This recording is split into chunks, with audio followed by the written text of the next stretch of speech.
Malam itu, angin berhembus pelan di desa terpencil yang hanya diterangi lampu jalan yang redup. Raffi duduk di beranda rumah kayunya, memandangi secari kertas lusuh yang digenggam erat. Angka-angka yang tertulis di sana berkilauan di matanya seperti permata yang menjanjikan keberuntungan. Sudah bertahun-tahun ia menekuni dunia ini. Tak terhitung berapa kali ia berharap keberuntungan berpihak padanya, tetapi kenyataan seringkali berkata lain. Kehidupan yang dijalaninya semakin sulit, dan beban di pundaknya semakin berat. Namun, ia percaya bahwa hanya satu keberuntungan besar yang dibutuhkan untuk mengubah nasibnya. Dalam keputusasaan,nya, Raffi mendengar bisikan tentang seorang petapa di hutan larangan desa sebelah. Konon, petapa itu memiliki cara untuk mengetahui sesuatu yang belum terjadi, tetapi dengan harga yang tidak murah. Awalnya ia mengabaikan cerita itu, tetapi setelah serangkaian kegagalan, pikirannya mulai tergoda. Malam itu, setelah semua orang tidur, Raffi menyelinap ke hutan. Langkahnya berat, dihantui keraguan, tetapi pikirannya sudah dipenuhi bayangan masa depan yang lebih baik. Pohon-pohon tua yang menjulang tinggi seolah mengawasinya, sementara suara burung malam menggema di kejauhan. Di tengah kegelapan, sebuah gubuk reot muncul di hadapannya. Pintu kayunya sedikit terbuka, seakan mengundangnya masuk. Dengan hati berdebar, Raffi melangkah masuk dan menemukan seorang lelaki tua duduk bersila di lantai tanah. Matanya kosong, kulitnya keriput, dan aroma dupa menyengat memenuhi ruangan. Tanpa menoleh, lelaki itu berbicara dengan suara parau. Kau datang untuk mencari jawaban. Raffi menelan ludah. Ia tidak bertanya bagaimana orang tua itu tahu. Apa kau siap menerima akibatnya? Raffi mengangguk tanpa berpikir panjang. Ia hanya ingin mengetahui jawaban itu, apapun risikonya. Lelaki tua itu tersenyum tipis, lalu mengambil segenggam tanah dari mangkuk di sampingnya. Dengan gerakan lambat, ia menebarkan tanah itu ke udara, dan seketika, ruangan dipenuhi bisikan samar yang tidak berasal dari mulut manusia. Dari kegelapan, terdengar suara gemuruh pelan. Bayangan mulai menari di sudut ruangan, seolah ada sesuatu yang tak kasat mata tengah mengelilingi mereka. Lelaki tua itu akhirnya menatap Raffi dengan tatapan tajam. Besok malam, datanglah ke persimpangan pohon beringin tua. Kau akan mendapatkan jawabanmu. Raffi mengangguk cepat, lalu bergegas pergi tanpa menoleh. Namun, ia tidak tahu bahwa malam itu adalah awal dari sesuatu yang tidak bisa ia hindari. Nomor dari alam lain. Malam berikutnya, langit tertutup awan tebal. Bulan samar-samar mengintip dari celah, memberikan penerangan yang nyaris tak cukup. Raffi berdiri di persimpangan pohon beringin tua, tempat yang disebutkan lelaki tua di gubuk kemarin. Suasana di sekitarnya begitu sunyi. Angin dingin berdesir, membawa suara dedaunan kering yang bergesekan satu sama lain. Jauh di kejauhan, suara anjing melolong panjang, seakan merasakan sesuatu yang tidak terlihat oleh mata manusia. Raffi menelan ludah. Di tangannya, ia membawa secari kertas kosong dan sebatang pensil, sesuai petunjuk lelaki tua itu. Ia harus menunggu di sini, diam tanpa berbicara, hingga sesuatu datang memberikan jawabannya. Beberapa menit berlalu. Tidak terjadi apa-apa. Namun tiba-tiba, udara di sekitarnya berubah. Udara yang tadinya hanya dingin biasa kini terasa lebih berat, lebih menekan. Semilir angin mendadak berhenti, menciptakan keheningan yang tak wajar. Raffi menegakkan punggungnya.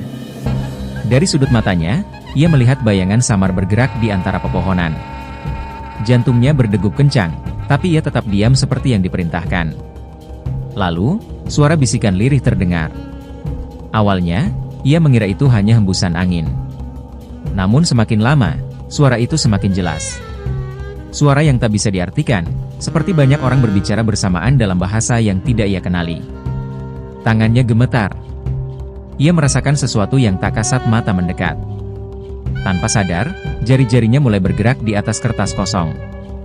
Ia tidak tahu dari mana dorongan itu datang, tapi tangannya menulis sendiri, seolah ada kekuatan yang mengendalikannya. Saat ia selesai menulis, suara bisikan itu berhenti. Udara kembali normal. Angin kembali bertiup, membawa kehangatan yang sebelumnya menghilang. Raffi menatap kertas di tangannya. Di sana, tertulis rangkaian angka yang tidak ia kenali. Angka yang datang dari sesuatu yang tak terlihat. Keesokan harinya, Raffi tidak bisa berhenti menatap angka-angka itu. Ia merasa lega sekaligus gelisah. Apa yang sebenarnya telah ia lakukan semalam? Apakah ini hanya kebetulan, ataukah ada sesuatu yang lebih besar di baliknya? Namun, rasa ragu itu segera terkalahkan oleh keinginannya untuk mencoba. Dengan penuh keyakinan, ia menggunakan angka itu. Malam harinya, hasilnya keluar. Dan untuk pertama kalinya dalam hidupnya, Raffi mendapatkan keberuntungan besar. Ia tidak percaya. Tubuhnya gemetar, bukan karena ketakutan, tapi karena kegembiraan. Ini nyata. Angka itu benar. Namun, di tengah euforia kemenangannya, ia tidak menyadari satu hal. Di sudut kamarnya, bayangan mulai menebal. Sesuatu telah datang bersamanya sejak malam di persimpangan Beringin Tua. Dan itu belum selesai. Sejak malam itu, keberuntungan Raffi berubah drastis. Ia merasa seperti dunia akhirnya berpihak kepadanya. Setiap keputusan yang ia buat selalu berbuah manis, seolah-olah ada kekuatan yang mengarahkan langkahnya. Namun, ada sesuatu yang mengganggu pikirannya. Ia mulai menyadari keanehan-keanehan kecil di rumahnya. Barang-barang yang ia yakin telah ia letakkan di satu tempat tiba-tiba berpindah ke tempat lain. Suara-suara aneh terdengar dari sudut-sudut gelap rumahnya, seperti bisikan yang berulang-ulang menggumam sesuatu yang tidak ia pahami. Suatu malam, Raffi terbangun karena suara langkah kaki di luar kamarnya. Ia tinggal sendirian, jadi tidak mungkin ada orang lain di rumahnya. Jantungnya berdegup kencang saat suara itu semakin mendekat, berhenti tepat di depan pintu kamarnya. Hening. Ia menahan napas, menunggu apa yang akan terjadi. Kemudian, gagang pintu berputar perlahan. Dengan panik, Raffi meraih ponselnya dan menyalakan lampu senter. Begitu cahayanya menyapu ruangan, suara itu menghilang. Pintu tetap tertutup, seolah-olah tidak pernah ada yang menyentuhnya. Tapi di lantai kayu di depan pintunya, ada jejak kaki basah yang tidak mungkin miliknya. Keesokan harinya, Raffi mencoba mengabaikan kejadian itu. Ia menganggapnya hanya halusinasi karena kurang tidur. Namun, saat ia melihat hasil keberuntungannya semakin besar, ia mulai bertanya-tanya. Apakah semua ini hanya kebetulan? Atau ada harga yang harus dibayar? Malam berikutnya, Raffi kembali mendapatkan angka yang muncul begitu saja di pikirannya. Seolah ada suara yang membisikkan langsung ke telinganya. Kali ini, ia mencatatnya tanpa ragu dan kembali mencoba peruntungannya. Dan sekali lagi, ia menang. Jumlah yang ia dapatkan semakin besar. Raffi mulai menikmati hidupnya, membeli barang-barang yang dulu hanya bisa ia impikan. Ia merasa seperti telah menemukan rahasia besar yang tidak dimiliki orang lain. Namun, semakin besar keberuntungannya, semakin banyak hal aneh yang terjadi. Bayangan di rumahnya semakin sering muncul. Kadang-kadang, saat ia bercermin, ia melihat sesuatu berdiri di belakangnya, sosok gelap dengan mata kosong yang menatap lurus ke arahnya. Ia mulai mendengar namanya dipanggil dari tempat-tempat kosong. Dan yang paling mengerikan, setiap kali ia tidur, ia merasa ada sesuatu yang berdiri di sudut kamarnya, mengawasinya dalam kegelapan. Suatu malam, ia bermimpi berada di tengah hutan, berdiri di bawah pohon beringin yang sama. Dalam mimpi itu, ia melihat lelaki tua yang pernah ia temui di gubuk. Tapi kali ini, wajah lelaki itu tampak berbeda. Kulitnya pucat, matanya kosong, dan bibirnya bergerak-gerak seperti sedang berbisik sesuatu. Raffi mencoba mendekat untuk mendengar apa yang dikatakan lelaki itu. Namun saat ia hanya beberapa langkah lagi, lelaki itu mendongak, dan wajahnya berubah mengerikan. Mulutnya terbuka lebar dengan gigi-gigi tajam, matanya hitam pekat tanpa bola mata. Sebelum Raffi sempat lari, tangan-tangan hitam mencuat dari tanah dan menariknya masuk ke dalam kegelapan. Ia terbangun dengan napas tersengal, tubuhnya basah oleh keringat. Namun yang membuatnya semakin takut adalah sesuatu yang ada di samping tempat tidurnya. Secari kertas lusuh, dengan angka-angka tertulis di atasnya. Angka yang bukan ia tulis sendiri. Keringat dingin mengalir di pelipis Raffi saat ia menatap secari kertas yang muncul entah dari mana. Jemarinya gemetar saat ia mengambilnya, matanya menyusuri angka-angka yang tertulis di sana. Ia tidak menulis angka itu, tetapi ia tahu angka-angka itu akan membawa keberuntungan. Di luar rumah, angin bertiup kencang, membuat dahan-dahan pohon saling bergesekan seperti bisikan halus yang memanggilnya. Suasana terasa lebih berat, seperti ada sesuatu yang mengawasi dari kegelapan. Meskipun ketakutan mulai menguasainya, Raffi tidak bisa menahan diri. Ia mengambil angka itu dan menggunakannya. Malam itu, saat hasilnya keluar, Raffi kembali menang. Kali ini, jumlahnya sangat besar. Lebih dari yang pernah ia dapatkan sebelumnya. Namun, di balik kegembiraan itu, ia mulai menyadari sesuatu. Setiap kali ia mendapatkan keberuntungan, sesuatu semakin dekat dengannya. Kejadian aneh di rumahnya semakin sering terjadi. Pintu kamar yang terbuka sendiri di tengah malam. Bisikan yang terdengar di telinganya meskipun ia sendirian. Bayangan yang tampak dari sudut matanya, tetapi selalu menghilang ketika ia menoleh. Suatu malam, saat Raffi tengah menghitung uangnya, lampu di rumahnya berkedip-kedip. Udara tiba-tiba menjadi dingin, dan aroma anyir menyeruak di udara. Ia menoleh ke belakang, dan jantungnya hampir berhenti. Di pojok ruangan, berdiri sesosok makhluk tinggi dengan tubuh kurus kering. Matanya kosong, mulutnya menganga lebar seperti mencoba berbicara, tetapi tidak ada suara yang keluar. Raffi terpaku, tubuhnya tidak bisa bergerak. Makhluk itu mendekat, langkahnya tidak bersuara. Udara di sekitar Raffi semakin berat, dadanya terasa sesak. Kemudian, makhluk itu mengangkat tangannya yang panjang dan kurus, menunjuk langsung ke arah Raffi. Dan saat itu, suara bisikan itu kembali, lebih jelas dari sebelumnya. Bayar! Bayar! Sudah waktunya membayar. Sejak malam itu, Raffi tidak bisa tidur. Setiap kali ia mencoba memejamkan mata, ia bisa merasakan kehadiran sesuatu di dalam kamarnya. Ia tahu bahwa sesuatu telah datang menagihnya. Dan ia tahu, kali ini, ia tidak bisa lari. Namun, rasa tamaknya lebih besar daripada ketakutannya.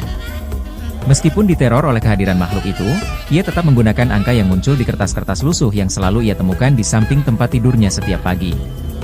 Keberuntungannya terus bertambah, tetapi begitu juga gangguan yang ia alami. Tubuhnya mulai terasa lemah, wajahnya semakin pucat. Ia sering terbangun dengan bekas cakaran di lengan dan lehernya. Dan setiap malam, makhluk itu semakin dekat. Hingga akhirnya, pada suatu malam, Raffi terbangun dan menemukan sesuatu yang membuat darahnya membeku. Di langit-langit kamarnya, makhluk itu merayap, menatapnya dengan mata kosong. Dan kali ini, ia tersenyum. Raffi terdiam, tubuhnya membatu di atas kasur. Matanya terpaku pada makhluk yang merayap di langit-langit kamarnya. Napasnya tersengal, dadanya terasa berat, seperti ada sesuatu yang menekan tubuhnya. Makhluk itu masih tersenyum, memperlihatkan deretan gigi hitam yang tidak rata. Dari mulutnya, suara berdesis keluar, seperti seseorang yang berbisik di telinganya meskipun makhluk itu tidak berbicara. Sudah waktunya, bayar, bayar. Tiba-tiba, tubuh Raffi tidak bisa bergerak. Tangannya terasa kaku, kakinya mati rasa, dan dadanya seolah tertindih beban yang sangat berat. Ia ingin berteriak, tetapi suaranya tertahan di tenggorokan. Makhluk itu mulai turun perlahan, tubuhnya melayang tanpa suara. Matanya yang kosong menatap Raffi dengan dalam, seakan melihat langsung ke dalam jiwanya. Dan saat makhluk itu semakin dekat, sesuatu yang lebih mengerikan terjadi. Dari sudut ruangan, bayangan-bayangan lain mulai bermunculan.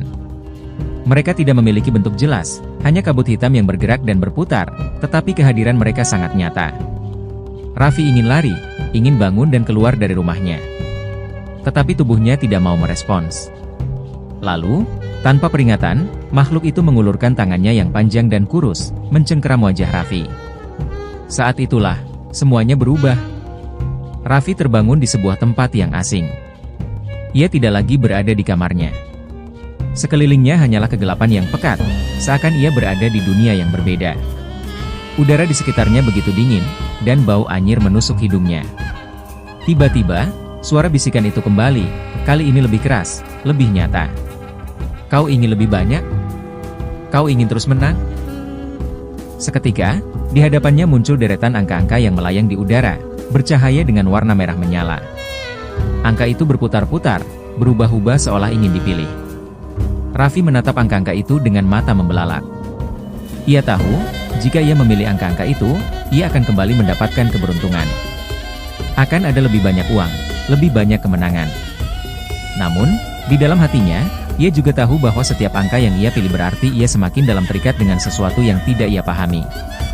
Tiba-tiba, suara itu kembali terdengar, lebih dekat dari sebelumnya. Ambil, atau kau akan kehilangan semuanya. Raffi menelan ludah. Dan dengan tangan gemetar, ia mengulurkan tangannya untuk memilih angka itu.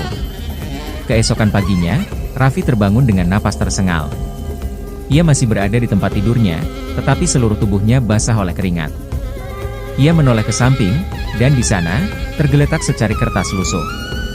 Dengan tangan gemetar, ia mengambilnya. Di sana, kembali tertulis angka-angka yang tidak ia tulis sendiri. Ia tahu bahwa angka itu akan memberinya kemenangan. Tetapi ia juga tahu bahwa sesuatu telah mengambil bagian dari dirinya sebagai harga yang harus dibayar. Raffi tidak bisa berhenti menatap kertas lusuh di tangannya. Angka-angka itu terlihat biasa, tetapi ia tahu bahwa angka-angka itu bukan sekadar kebetulan. Ia merasa tubuhnya lebih lemah dari sebelumnya. Tulang-tulangnya terasa kaku, kepalanya berdenyut hebat. Semalam, ia kembali masuk ke dunia aneh itu, dunia yang penuh dengan kegelapan, bisikan, dan angka-angka yang berputar di udara. Namun, rasa takutnya terkalahkan oleh keinginannya untuk menang lagi. Tanpa pikir panjang, ia kembali menggunakan angka-angka itu. Dan sekali lagi, ia menang besar. Tetapi malam itu, sesuatu berubah. Angin malam berhembus dingin ketika Raffi berjalan pulang dengan kantong penuh uang. Lampu jalan berkedip-kedip, menciptakan bayangan yang bergerak-gerak di aspal. Ia merasa ada sesuatu yang mengikutinya. Saat ia menoleh, jalanan kosong. Namun, ketika ia melangkah lagi, terdengar suara langkah kaki di belakangnya, melangkah dengan ritme yang sama seperti langkahnya sendiri. Ia mempercepat langkahnya. Suara itu ikut mempercepat. Jantungnya berdegup kencang. Ia menelan ludah dan mulai berlari. Tetapi suara itu juga ikut berlari. Saat ia akhirnya mencapai rumahnya, ia membanting pintu dan menguncinya rapat. Napasnya tersengal, keringat mengalir di pelipisnya. Rumahnya gelap. Sunyi. Namun, ia bisa merasakan bahwa ia tidak sendirian. Di sudut ruangan, sesuatu bergerak dalam kegelapan. Malam itu, Raffi tidak bisa tidur. Setiap kali ia memejamkan mata, ia bisa merasakan ada sesuatu yang berdiri di dekat tempat tidurnya, mengawasinya dalam diam. Kadang-kadang, ia mendengar suara bisikan tepat di telinganya. Lebih banyak, lebih banyak. Ia terbangun berkali-kali, dan setiap kali ia membuka mata, ia melihat bayangan itu semakin dekat. Hingga pada suatu saat, ia terbangun dan melihat sesuatu yang membuat darahnya membeku. Di samping tempat tidurnya, seseorang duduk. Tapi itu bukan manusia. Wajahnya hancur, kulitnya kelam seperti terbakar, dan matanya kosong. Sosok itu menatapnya dalam diam, lalu tersenyum, menunjukkan deretan gigi hitam yang busuk.